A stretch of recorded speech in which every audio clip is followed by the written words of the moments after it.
John Smith stood at the observation deck of the Stellar Hope, Earth's last surviving colony ship.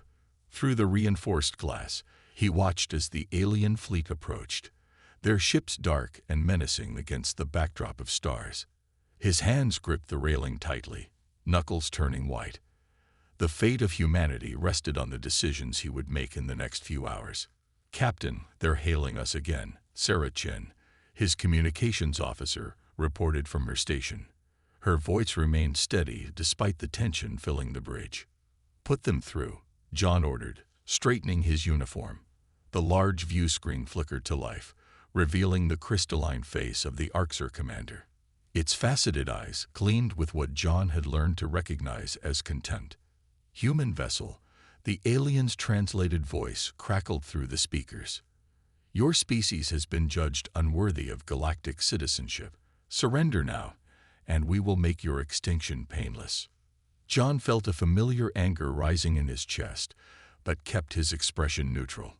3 months of running, watching colony after colony fall to these creatures, had taught him patience. "And if we refuse, then we will take great pleasure in hunting down every last human, one by one," the Orcs commander replied, mandibles clicking in anticipation. John looked around the bridge at his crew, the last free humans in known space. Sarah at communications, her young face set with determination. Marcus at weapons, his dark hands steady on the controls. Dr. Emily Chen at science, already analyzing data from their scans of the alien fleet. They had lost everything, their homes, their families, their world, but they hadn't lost their spirit. "You know," John said slowly, a plan forming in his mind, "there's something you should understand about humans." The Orcs commander tilted its crystalline head. "And what would that be?" "We don't believe in no-win scenarios." With that, John cut the transmission. "Dr. Chen, those calculations ready?" Emily nodded, her fingers flying over her console. "Yes, Captain. The gas giant's magnetic field will mask our signature if we dive deep enough into the atmosphere. But sir, at that pressure, the hull will start to buckle," Marcus finished. "We'll have maybe 10 minutes before structural failure." "The Orcs ships are bigger than ours," John said. "They won't be able to follow us as deep. Sarah, send out a distress signal. Make it look like we're desperate." Understanding dawned on his crew's faces. It was a crazy plan, but they were out of options. The Orcs fleet would follow them down, expecting to corner their prey. Instead, they would be the ones trapped when their larger ships started to fail under the gas giant's crushing pressure. "All hands, this is the captain," John announced shipwide. "Prepare for emergency atmospheric descent. This isn't going to be comfortable, but remember, we're humanity's last hope. Let's show these aliens why you should never corner a human." The Stellar Hope plunged into the swirling atmosphere of the gas giant, its hull groaning under the increasing pressure. Behind them, just as John had predicted, the Orcs fleet followed, their superior numbers giving them confidence. They didn't realize that sometimes, being smaller, weaker, and more desperate made you more dangerous. Humanity had survived ice ages, plagues, wars, and their own near-extinction events. They had clawed their way to the stars through sheer determination. And now, in the crushing depths of an alien gas giant, they would prove once again why humanity should never be underestimated. Warning lights flashed across the bridge of the Stellar Hope as the ship descended deeper into the gas giant's atmosphere. Red emergency lighting cast eerie shadows across the crew's determined faces. The hull creaked and groaned under the immense pressure, each sound a reminder of their desperate gamble. "Structural integrity at 60%, Marcus reported, his voice tight with concentration. "The Orcs fleet is still following us down. Their largest ships are already showing signs of stress." John nodded, gripping his captain's chair as another violent tremor shook the ship. "Dr. Chen, what's our depth?" "We're at 800 kilometers below the outer atmosphere," Emily answered, adjusting her glasses as she studied her readings. "The magnetic interference is increasing exponentially. Our sensors are barely functioning, but—" She paused, a small smile forming on her face. The Arxer ships are having an even harder time. Their targeting systems should be completely blind by now. A particularly strong shudder ran through the ship, causing several crew members to stumble. Sarah grabbed her console to stay upright. "Captain, we're receiving scattered communications from the Arxer fleet. Their ships are reporting severe hull stress. 2 of their smaller vessels have already turned back." "Good," Jean said, allowing himself a grim smile. "That's exactly what we wanted. How's our own hull holding up?" "Structural integrity down to 40%, Marcus reported. "We've got maybe 5 minutes before critical failure. The good news is I'm detecting multiple energy surges from the Arxer ships. Their shields are failing under the pressure." John stood up, despite the turbulence rocking the ship. "Time to spring the trap. Dr. Chen, do you have the coordinates for that thermal vent you detected?" Emily nodded quickly. "Yes, sir. It's a massive upwelling of superheated plasma from the planet's core. If we can lure the Arxer fleet over it, their compromised shields won't be able to handle the sudden temperature change." John finished. "Plot a course, but make it look like we're struggling to maintain control. We want them to think they're hurting us." The Stellar Hope lurched to the side, its movements becoming increasingly erratic. Though not all of it was an act. The ship had never been designed for these conditions. Through the few functioning external cameras, they could see the massive forms of the Arxer vessels following them down, their crystalline hulls beginning to crack under the enormous pressure. "Sir," Sarah called out suddenly, "I'm picking up a transmission from the Arxer commander. Audio only." "Let's hear it," John ordered. The alien's voice came through filled with static, but the smugness was still evident. "You've nowhere left to run, humans. Your pathetic vessel is falling apart. Surrender now, and we'll make it quick." John looked at his crew, seeing the same determination in their eyes that he felt. Humanity had survived because they never gave up, because they always found a way to turn disadvantages into strengths. The Arxer thought they had cornered their prey, but they were about to learn a harsh lesson. Dr. Chen, distance to the thermal vent. 2 kilometers and closing, she reported. "We'll need perfect timing to pull this off." John took a deep breath. "Marcus, prepare to fire our last torpedo. We're going to give these aliens a proper human welcome." He opened a channel to the Arxer fleet. "You want to see humanity's last stand. Watch carefully." The Stellar Hope plunged deeper into the gas giant's atmosphere, leading its hunters straight into a trap that would remind the galaxy why humans were not to be underestimated, even in their darkest hour. "Thermal vent directly below us," Emily shouted over the groaning of the ship's hull. Her console sparked dangerously as another power surge ripped through the systems. "Temperature reading is off the charts." The bridge of the Stellar Hope had become a chaos of flashing warning lights and blaring alarms. Steam hissed from ruptured cooling pipes, and the air felt thick with tension. Through the few working external cameras, they could see the massive forms of the Arxer ships closing in around them, their crystalline hulls spider-webbed with cracks from the intense pressure. "Structural integrity at 25%, Marcus reported, his dark skin glistening with sweat as he worked to keep the weapon systems online. "We won't survive another minute at this depth." John gripped his captain's chair, his knuckles white. Everything depended on the next 30 seconds. "Sarah, broadcast on all frequencies. I want every Arxer ship to hear this." Sarah nodded, her fingers dancing across her console. "Channel open." "Sir." John stood, despite the violent shaking of the deck beneath his feet.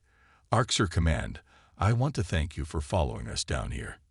You've just made a critical mistake in your understanding of human nature." The Arxer Commander's response came through filled with static. "Your species dies today, human. Your tricks cannot save you now." "You're right about one thing," John said, allowing himself a small smile. "Someone dies today." He cut the transmission and turned to his crew. "Marcus, fire the torpedo directly into the thermal vent. Dr. Chen, the moment it detonates, Give us everything the engines have got. Straight up and out. Marcus's finger hovered over the launch control. Torpedo armed and ready. Sir. Sarah, seal all bulkheads and divert emergency power to the structural integrity field. John ordered. Everyone, brace for impact. He took a deep breath. Fire. The Stellar Hope's last torpedo shot downward into the swirling gases of the giant planet. For a moment, nothing happened. Then the entire world seemed to explode. The thermal vent, already a massive upwelling of superheated plasma, erupted with the force of a small sun. The torpedo had done its job, disrupting the delicate pressure balance and triggering a chain reaction. A wall of plasma, hotter than the surface of a star, rushed upward toward the gathered ships. Now, John shouted, full power to engines. The Stellar Hope's engines screamed in protest as Emily pushed them beyond their design limits. The small ship, more agile than its massive pursuers, began to climb. Behind them, the Orcs fleet realized too late what was happening. The plasma wave hit their compromised shields like a hammer striking glass. Ships began to break apart, their crystalline hulls unable to handle the sudden temperature change. Those that survived the initial blast found their systems completely fried by the electromagnetic pulse that followed. We did it, Sarah exclaimed, watching the sensor readings. The Orcs fleet, they're falling apart. But their victory celebration was cut short as a massive tremor rocked the ship. Hull breach on Deck 3, Marcus reported. We're not going to make it out at this rate. John looked at his crew, brave humans who had risked everything on this desperate gamble. They had beaten the Orcs, but now they faced an even deadlier enemy, the gas giant itself. Emergency power to the engines, he ordered. Shut down everything else if you have to. We didn't come this far to die now. He watched as the swirling atmosphere of the gas giant continued to tear at their ship. Come on, old girl. One last climb. Show them what humanity can do. The Stellar Hope rose through the churning atmosphere, carrying the last free humans, and the proof that even in their darkest hour, humanity would never go quietly into the night. Warning lights flashed across every console as the Stellar Hope fought its way up through the gas giant's atmosphere. The ship's hull screamed under the strain, pieces of outer plating tearing away in the violent ascent. Inside, the crew worked frantically to keep their vessel from breaking apart. Hull integrity at 15%. Marcus shouted over the deafening noise of buckling metal. We're losing structural support in sections 5 through 8. Emily's fingers flew across her console, redirecting power from every non-essential system. Engineering reports the port engine is overheating. We can't maintain this thrust much longer. John grabbed his chair as another violent shudder ran through the ship. Through the few functioning external cameras, he could see the wreckage of the Orcs fleet falling behind them, their crystalline ships shattering in the intense heat and pressure. But their victory would mean nothing if they couldn't escape the gas giant's crushing grip. Sarah, what's our position? John asked, watching as emergency bulkheads slammed shut throughout the ship. We're passing the 700-kilometer mark, she reported, wiping sweat from her forehead. But sir, we're detecting something strange above us. The magnetic interference is making it hard to get a clear reading. As if in answer to her words, a massive shadow fell across their view screen. Through the swirling gases, they could make out the distinctive shape of an Orcs dreadnought, one that had stayed high enough to avoid their trap. They were waiting for us, John realized, his heart sinking. They held one ship in reserve, knowing we have to come up eventually. The dreadnought's weapons systems powered up, its crystalline hull gleaming menacingly in the dim light that penetrated the upper atmosphere. They were too damaged to fight, too deep to run, and too stubborn to surrender. Options, John asked his crew, refusing to give up even now. Emily studied her readings intently, then looked up with sudden excitement. Sir, the magnetic field. We're still deep enough that it's affecting our systems, but, she pointed to her screen. Look at these energy readings from the dreadnought. Their shields have to work harder to compensate for the magnetic interference. John leaned forward, understanding dawning on his face. And if they have to maintain those shields, they can't fire their main weapons without creating a feedback loop, Emily finished. But sir, we have to get very close, practically point-blank range. Another violent tremor shook the ship. Hull breach on deck 4. Marcus reported. Emergency containment holding, but barely. John looked at his crew, seeing the same determination in their eyes that had gotten them this far. Plot a course straight for their bridge, he ordered. They think they know human nature. Let's show them what happens when you back us into a corner. Sir, Sarah interrupted. We're being hailed. The Orcs commander's face appeared on their screen, its crystalline features twisted in what might have been amusement. Impressive display, humans, but ultimately futile. Surrender now, and we will make your deaths quick. John stood up, despite the shaking deck. You know what your biggest mistake was? He asked conversationally. You assumed that because we're physically weaker, we'd be easier to break. But humanity's greatest strength isn't in our bodies. He nodded to Marcus. Cut transmission. The screen went dark as the Stellar Hope turned toward the dreadnought, its damaged engines pushing to full power one last time. They were outnumbered, outgunned, and severely damaged. But they were also human, and humans had a long history of doing the impossible. All hands, John announced shipwide. Prepare for emergency maneuvers. Let's remind these aliens why humanity survived every extinction-level event our world ever threw at us. The Stellar Hope shot upward through the churning atmosphere, straight toward the waiting dreadnought, carrying with it humanity's unflinching determination to survive. The Stellar Hope rocketed upward through the gas giant's turbulent atmosphere, straight toward the waiting Orcs dreadnought. With their hull barely holding together and engines pushed far beyond safety limits, they looked more like a wounded animal than a warship. But appearances, as humanity had proven time and again, could be deceiving. Distance to target? John asked, his voice steady despite the violent shaking of the bridge.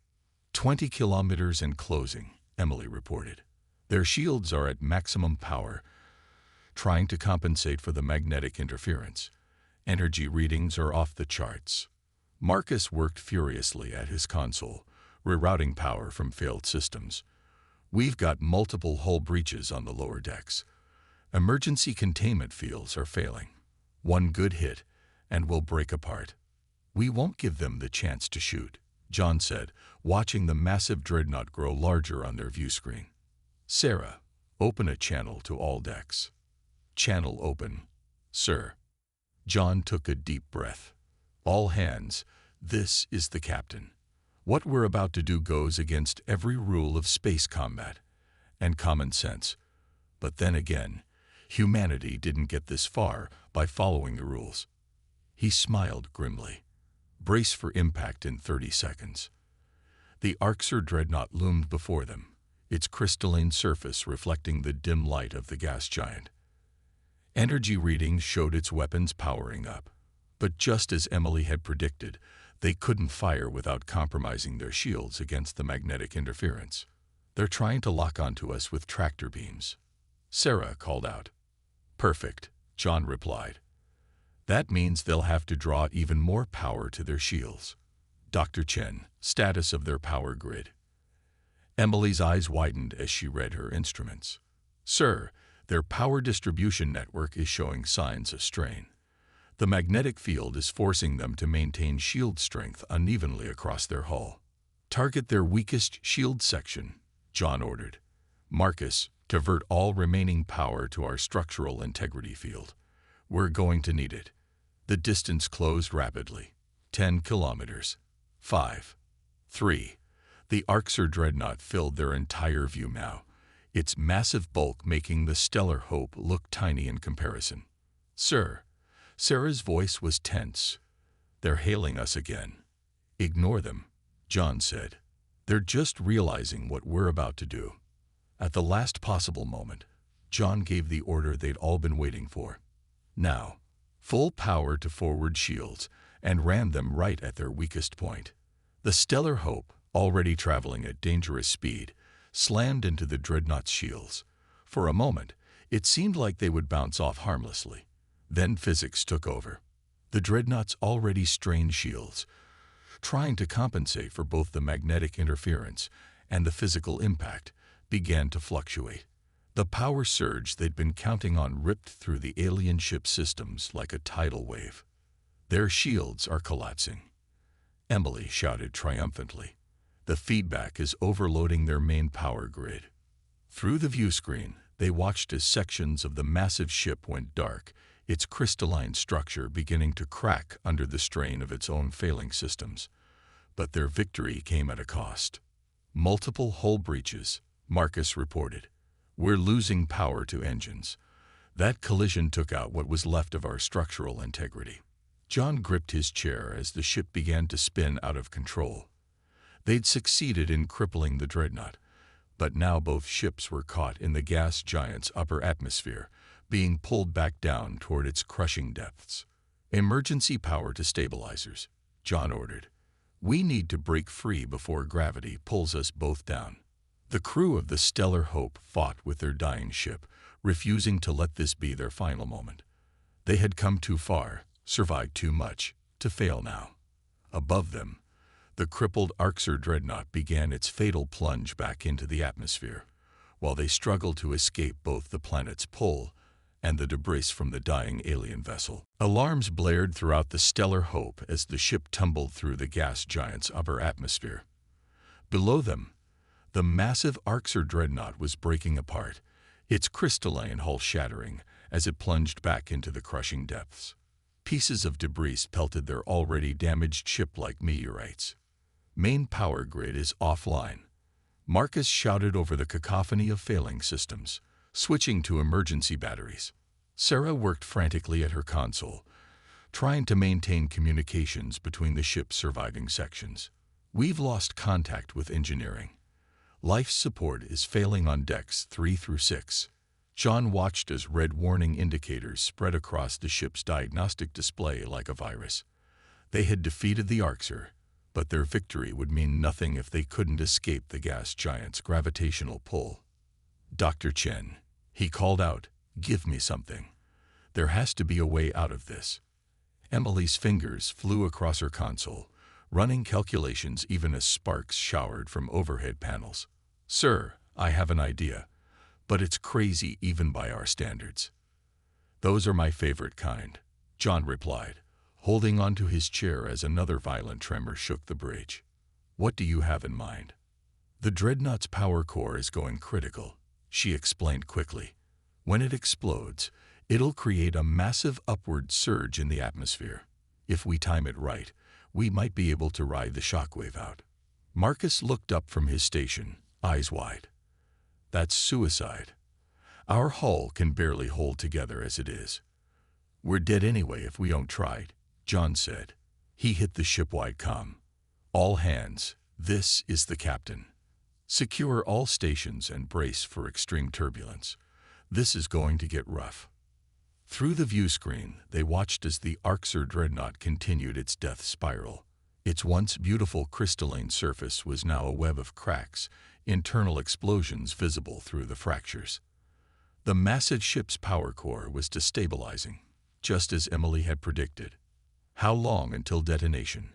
John asked. 30 seconds, Emily replied.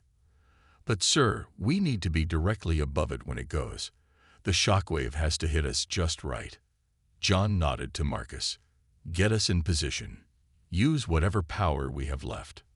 The Stellar Hope's remaining engines sputtered to life, fighting against the planet's gravity to maneuver above the failing dreadnought. Debris from both ships filled the space around them, making their task even more dangerous. 15 seconds to detonation," Emily called out. "Core temperature is reaching critical levels." Sarah's voice cut through the chaos. "Sir, I'm picking up something on long-range sensors. Multiple ships dropping out of FTL at the edge of the system." "Orcs reinforcements?" John asked, dreading the answer. "No, sir," Sarah replied, her voice filled with disbelief. "They're They're human ships. The colonies we thought were destroyed. Some of them must have survived. A new voice crackled over their comm system. Stellar Hope, this is Admiral Chen of the Emergency Colonial Fleet. Hold on, we're coming for you. But there was no time to celebrate. The Dreadnought's power core had reached its breaking point. Detonation in 5 seconds, Emily shouted. Everyone hold on. The bridge crew gripped their stations as the massive alien ship below them finally exploded. The blast lit up the gas giant's atmosphere like a newborn star, and the shockwave hit the Stellar Hope with the force of a tsunami. The small human ship was tossed upward like a leaf in a hurricane, its hull groaning in protest as it was propelled toward the freedom of space. Behind them, the remains of the Orcs dreadnought were consumed by the gas giant's endless storms. They had one chance to escape, one chance to reach the rescue fleet that had appeared like a miracle above them. And as always, humanity would fight until the very end to seize that chance. The explosive shockwave from the dreadnought's death throes hurled the Stellar Hope toward the edge of the gas giant's atmosphere. Emergency lights flickered as the ship's systems struggled to handle the intense forces buffeting them from all sides. Hull integrity critical, Marcus shouted, his console sparking dangerously. We're losing pressure in multiple sections. Through the cracked view screen, they could see the emergency colonial fleet moving to intercept them. 5 ships, their human design a welcome sight after months of running from crystalline alien vessels. But the distance between them seemed impossibly vast as the Stellar Hope continued to tumble out of control. Main engines are completely dead, Emily reported, frantically working to redirect power from failing systems. We're flying blind here. Sarah's voice cut through the chaos. Admiral Chen is hailing us again.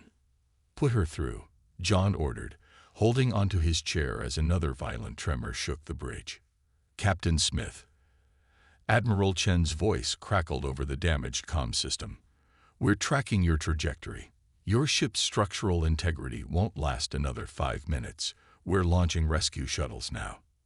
As if to emphasize her words, a section of hull plating tore away from the Stellar Hope's port side, spinning off into the swirling atmosphere below them.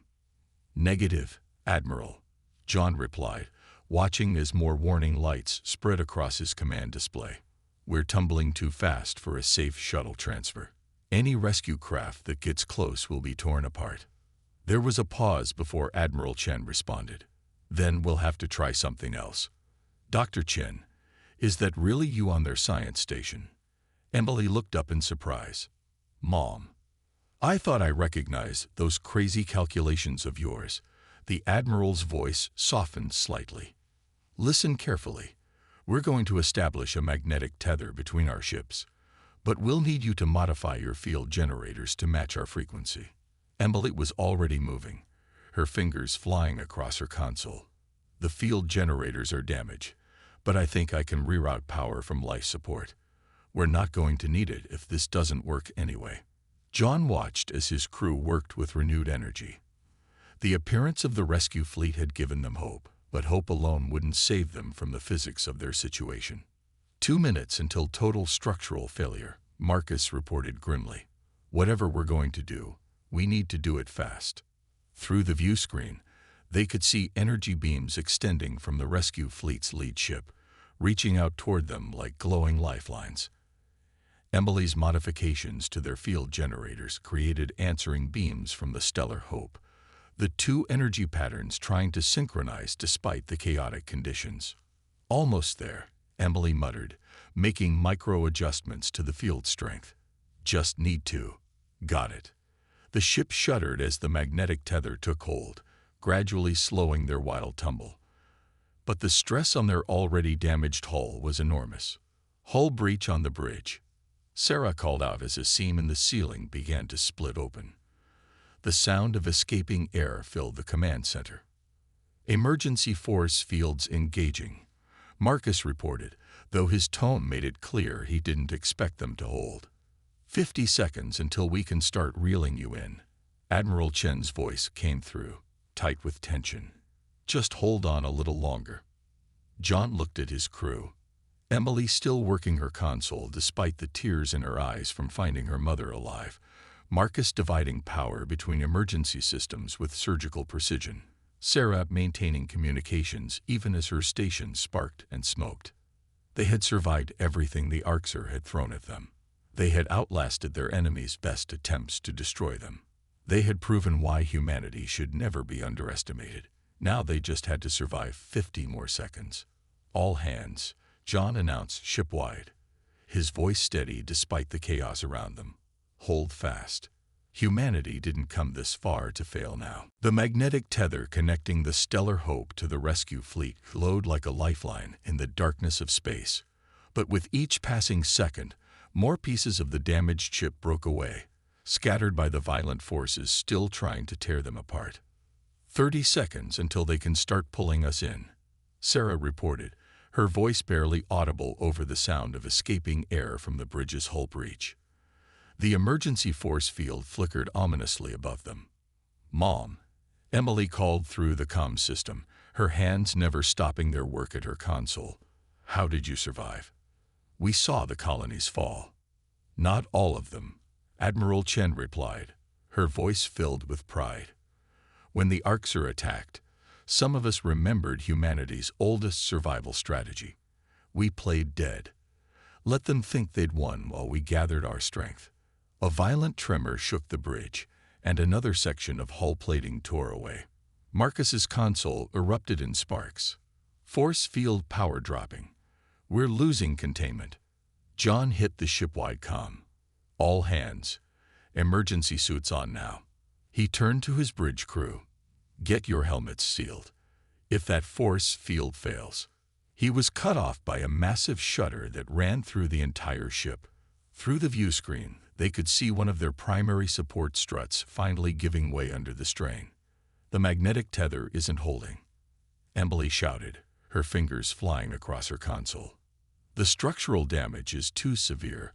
We're creating interference in the field." 20 seconds, Sarah counted down, her voice muffled as she secured her helmet. 19, 18.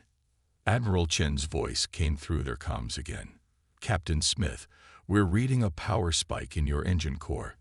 If that goes critical, we'll take your ships with us," John finished grimly. He looked at his crew, now all in sealed suits, still fighting to keep their dying ship together. "Admiral, if you can't pull us in, you need to cut the tether. Save your ships." "Not happening," Admiral Chen replied firmly. "Emily, remember that paper you wrote at the academy? About using opposing magnetic fields to strengthen unstable structures." Emily's eyes widened behind her helmet visor. "That was theoretical. It was never tested." "Consider this your field test," her mother replied. "We're going to create a magnetic cage around your ship.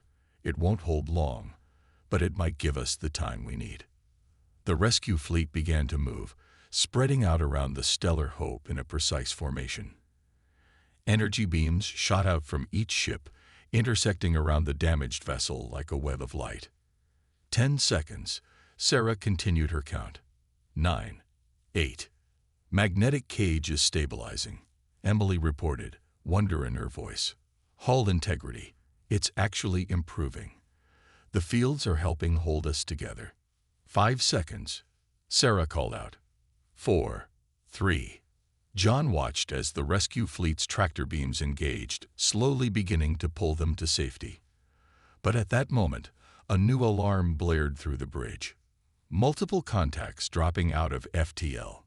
Marcus shouted, "Sir, it's more Orcs ships, a whole battle fleet." Through the view screen, they could see the crystalline ships appearing at the edge of the system, their weapons already powering up. The Orcs had learned from their previous defeat. This time, they had come in overwhelming force. "How long until they're in weapons range?" John demanded. 2 minutes, Marcus replied. "Maybe less." Admiral Chen's voice came through, steel in her tone. "Captain Smith, your ship may be damaged, but you just proved humanity can beat these bastards. Care to help us do it again?" John looked at his crew, tired, battered, but unbowed. They had survived impossible odds before. Now they had reinforcements, fellow humans who had refused to accept extinction. "Admiral," he replied, a fierce smile crossing his face, "I think it's time we showed the Arxer why you should never corner the entire human race." The Arxer battle fleet approached in perfect formation, their crystalline ships glinting in the light of the gas giant below. Against them stood 6 human vessels, the 5 ships of the emergency colonial fleet and the battle-scarred Stellar Hope, still held together by the magnetic cage of energy. "All ships reporting ready," Sarah announced, her suited figure illuminated by the emergency lighting of the damaged bridge. "The colonial fleet has taken defensive positions around us." John nodded, studying the tactical display. The Arxer had learned from their previous encounters. This fleet was keeping its distance, staying well away from the gas giant's treacherous atmosphere. "Emily," he called out, "what did your mother mean about playing dead?" Emily looked up from her console, pride evident in her voice even through her helmet speaker. "When the Arxer attacked the colonies, some of us discovered their sensors couldn't detect our ships if we powered down completely. We used our mining facilities to hide in asteroid fields, gathering intelligence on their movements. And now we know how they fight." Admiral Chen's voice came through the comm. "Captain Smith, your crew proved they can be beaten. Are you ready to share what you've learned?" John smiled. "Marcus, send them everything we have on the crystalline structure of their ships. Dr. Chen, transmit your analysis of their shield frequencies." The data flowed between the human ships as the Arxer fleet drew closer. 1 minute until they entered weapons range. "Sir," Sarah called out suddenly, "I'm detecting more FTL signatures, multiple ships dropping in behind the Arxer fleet." For a moment, John's heart sank, expecting more enemy reinforcements. Then he saw Emily's face break into a wide grin. "Those are human signatures," she exclaimed. "The other colonies, they all played dead. They all survived." Through the view screen, they watched in amazement as dozens of human ships appeared.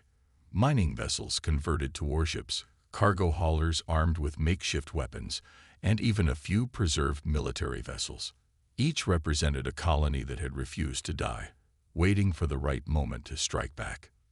"This is Commander Rodriguez of the Mars Colonial Defense Force," a new voice announced over the general channel.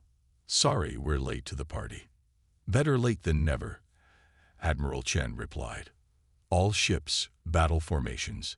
The Arxer thought they could hunt us to extinction. Let's show them why that was a mistake." The human fleet moved with perfect coordination, their tactics shaped by months of watching and learning their enemy's weaknesses. The Arxer's superior numbers meant nothing against humanity's desperate ingenuity. Mining lasers, designed to cut through asteroid rock, proved devastatingly effective against crystalline hulls. Cargo haulers used their magnetic grapples to disrupt enemy shield frequencies, and the Stellar Hope, despite its damage, led the charge. "This is for Earth," John announced as the battle began. "This is for every human they thought they could erase from the galaxy." The space around the gas giant erupted in a spectacular display of energy weapons and exploding crystals. The Arxer fleet, for the first time, found themselves facing an enemy that had learned to fight back on their own terms. Hours later, as the last Arxer ship fell to the combined human fleet's assault, John stood on his battered bridge and looked at his crew. They had started this journey thinking they were the last survivors of humanity. Now they knew the truth. Humanity was far harder to kill than any alien race had imagined. "Captain," Sarah called out, joy in her voice, "we're receiving transmissions from across the sector. More colonies are responding. They're all coming out of hiding." "Of course they are," John replied, finally removing his helmet as the emergency repairs held. "That's what humans do. We survive. We adapt. And when the time is right, we fight back." Emily finished, tears of joy streaming down her face as more human ships appeared on their sensors. The Arxer had tried to exterminate humanity. Instead, they had taught humans to be stronger, more resourceful, and more united than ever before. As the combined fleet gathered around the gas giant that had been the site of their victory, one thing became clear: humanity wasn't just going to survive. They were going to thrive.